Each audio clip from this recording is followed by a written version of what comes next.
Hi guys, good morning. This is Dan. Welcome to Engelgeist. For those of you that are new, welcome. For those of you that are returning, welcome back. For those of you that support me over on Patreon, thank you so very much for your subscriptions. I greatly appreciate them. Why am I forgetting to write down the cards for each day?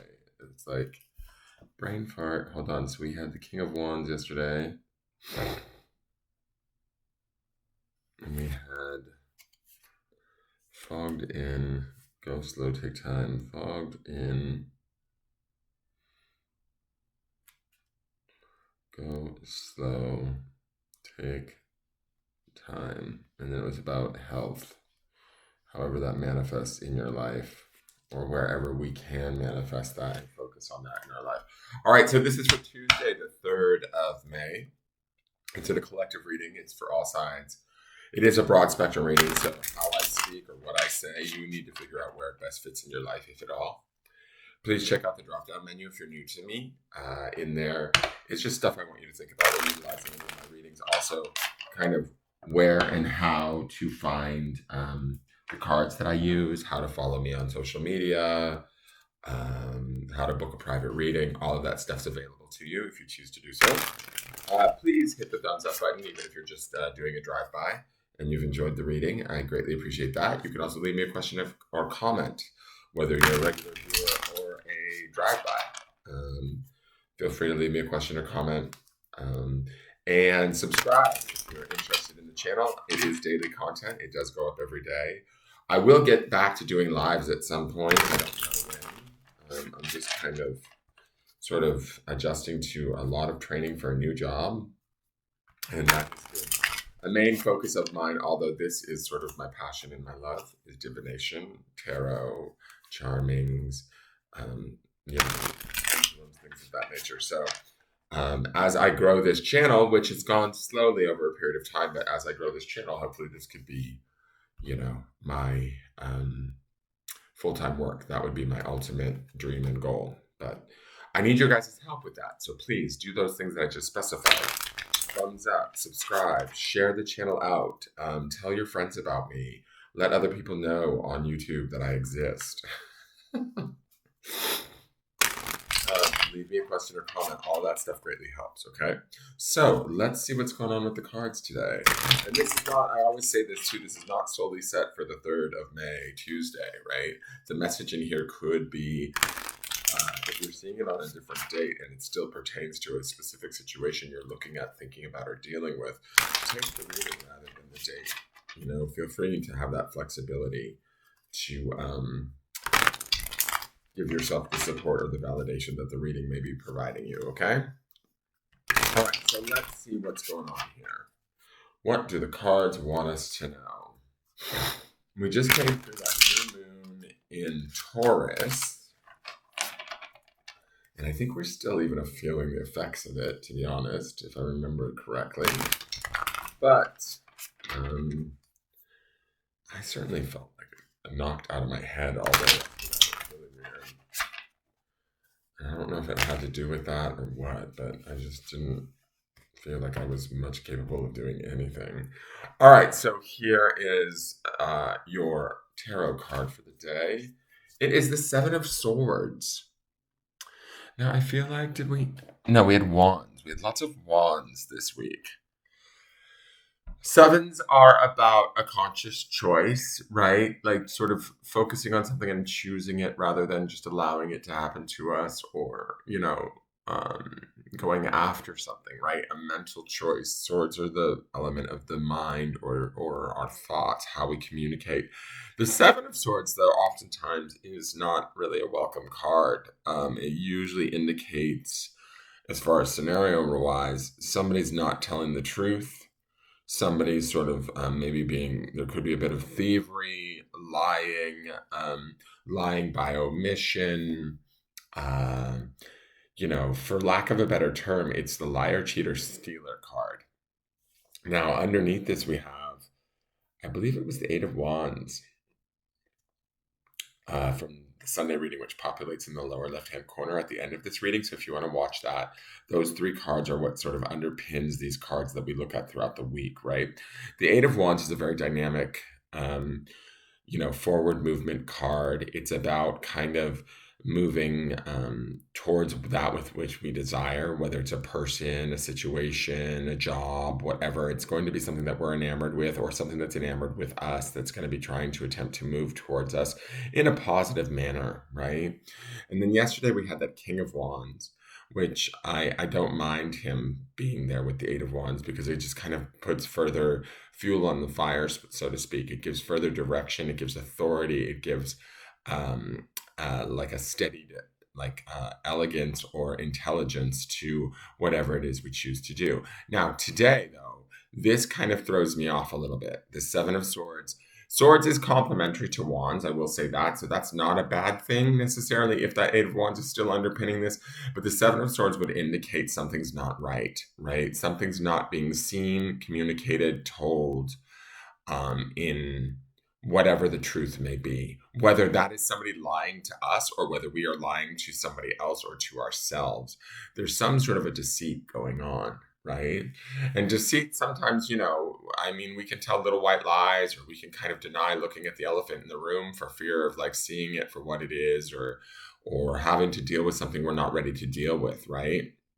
So sometimes I use this a little bit liberally and I turn it back on ourselves, because we can only take ownership for us, right? And what we do and how we choose to live, what we choose to communicate, what we choose to think about, how we choose to think about scenarios.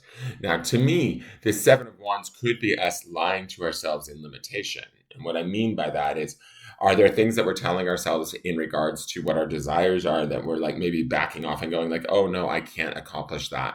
That's just not possible. Well, that could be a Seven of Swords situation, because we're consciously choosing to limit ourselves through our thoughts by telling ourselves maybe potential lies about what we can and cannot have, or what we can and cannot create, or what we think we may or may not deserve, right? And to me, the Eight of Wands and the King of Wands from yesterday's reading are very much about like, no, this is what I deserve and I'm going to have it, right? This is what I want. This is what I desire. And although it may feel passionate, and sometimes passionate doesn't feel practical, right? The Seven of Swords comes in today to maybe kind of scare us, spook us, show us where are we potentially mentally failing ourselves in our thought processes if this card is about us. If it's about somebody outside of us, there's somebody around us that's maybe not telling us the full story. There's somebody around us that's maybe not in our corner, so to speak. They have an ulterior motive, right? They're communicating something or that serves them more so than it may serve us, okay? I don't necessarily want to scare anybody, right? And have you guys be like, oh my God, who's going to betray me? It's not about that. It's about the fact that there's an element to this that either we don't see, we're unaware of, and that's why this card is showing up, to make us aware that like somebody around us isn't in our best, interest, or we're not acting in our best interest currently right now. And that could be, I don't want to say that it could be okay, because we never want to not act in our best interest, but that could be where we need to be right now, so that we can make a conscious choice to clear away these negative thoughts, these potential lies that we tell ourselves, so that we can move forward towards what it is that we want. Now, remember, the midweek card in the Sunday reading is going to be that Knight of Pentacles. He's going to fucking steady everything out. Excuse my language.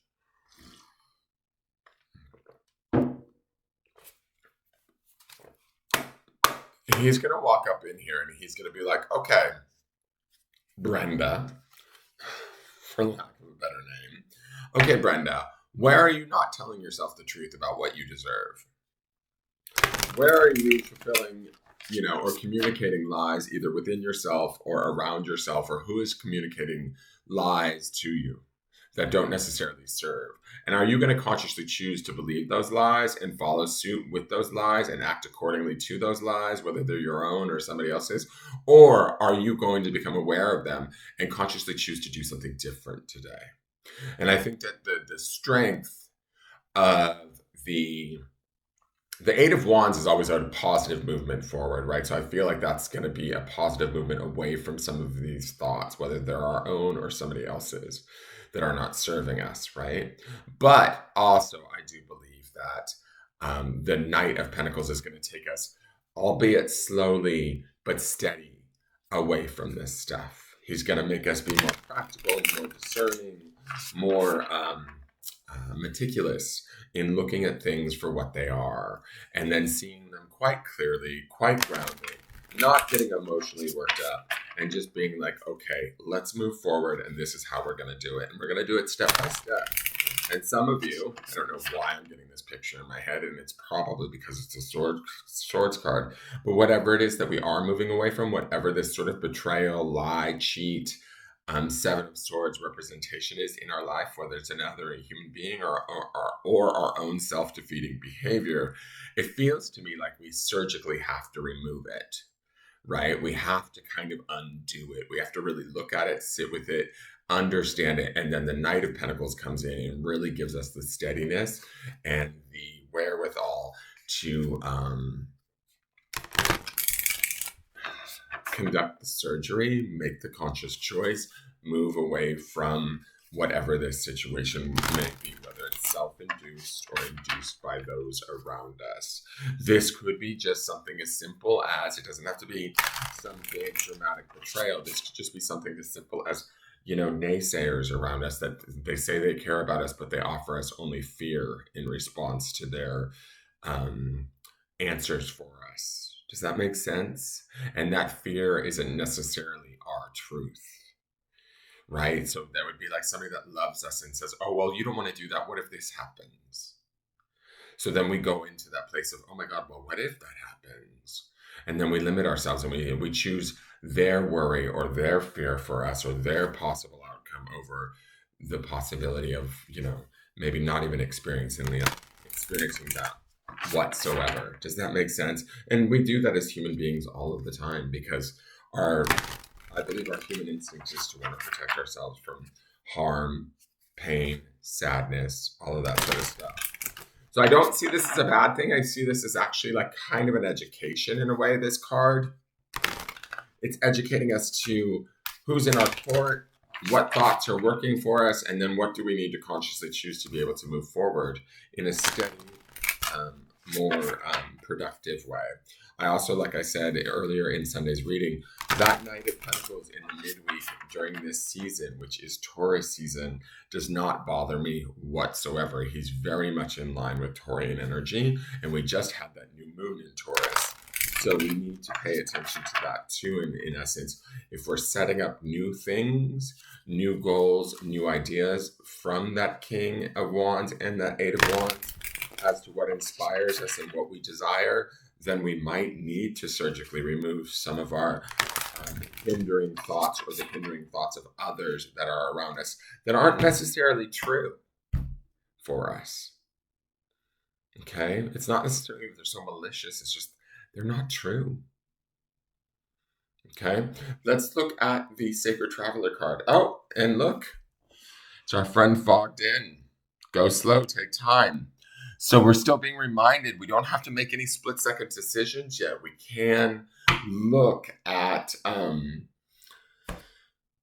whatever this is, the Seven of Swords, whatever this sort of, I don't want to say flat out lie, but it is a lie ultimately. It is, and sometimes the lie can be, a limitation we place on ourselves and we're unaware of it. Right? So this Fogged In, maybe there's something that we're not clear on yet. So we need to take our time. And remember the Sacred Traveler card for the week is that new journey or first steps, right? We're taking first steps towards something new, something that we desire, something that we want. But in doing so, we may need to release some limiting thoughts, communications, or beliefs that are either around us or within us that don't allow us to kind of move forward, right? So I'm going to reread Fogged In. Go slow, take time. Even if you can't see what's around the next corner, go forward slowly and gently. You are safe. When you take the time to go slowly, new perceptions emerge that you can't see if you're moving fast. Move away from the rapid pace of everyday life and step into the into the majesty of stillness. Resist the impulse to go ahead with your inner first instinct. Take time to tune into your deeper intuition. Power is born in those times when you relax into the present moment. And that would very much be that Knight of Pentacles energy, that if he's not here yet, he's on his way in. So this fogged in card is probably setting us up for that steadiness, for that groundedness, for that intelligence of decision making. Sometimes the mist and fog are so thick that the traveler feels uncertain about everything. Where am I going? What am I meant to do? Why can't I see what's ahead? However, it's in those moments of unknowing that the deepest and most profound answers to life's big questions can emerge. The secret is to traverse slowly and carefully so as not to fall off the path. Be careful, proceed with caution in all things as you sense the best direction. Listen to the whisperings of your soul. Trust your inner voice. All right. So let's go to the grounding stone and see what that has to say. And all of this too, reminding you, again, the grounding stone for this week is about enjoying this process, enjoying this learning, enjoying whatever it is we are figuring out, and whatever sort of steps, even if they're baby steps or steady, slower steps, towards moving towards what we want, to enjoy it and to maintain our own health, right? Yesterday's stone was health, mental health, emotional health, physical health. All of that is our own well-being, right? And so sometimes we maintain that by not jumping to conclusions, by not taking, impulsive steps forward. The word today is on Moonstone, and it's honor. Honoring ourselves, honoring our truth, honoring, maybe even honoring what it is that we've done thus far that has maybe protected us, kept us safe, whatever that could be, the Seven of Swords energy too. Honoring that and thanking that for what it is makes it so much more powerful and easier to sort of kind of let go and stop behaving in that way. Does that make sense? Honoring the fact that maybe now is a time to slow down, really look at things for what they are. Honoring ourselves and giving ourselves that time and space. And in doing so, we end up honoring others, really, by just not being too impetuous or crazy or nutso. I hope that makes sense, you guys. That is your reading for the day. Thank you so much for tuning in. I'm going to write it down right now so I don't forget. Thank you so much for tuning in. I really do appreciate it. Please hit that thumbs up button. Like, share, comment, subscribe. Really help me get the word out with this channel, guys. Those of you that watch regularly, I appreciate each and every one of you. This should be a really interesting week. I have a feeling that we're kind of doing some really good work. So hopefully that's the case for all of you. Let me know how it's going, and I will see you guys soon. Tomorrow we'll see how this begins to shift and change as that influence of the Knight of Pentacles comes in. All right, take care. Have a great day. Bye-bye.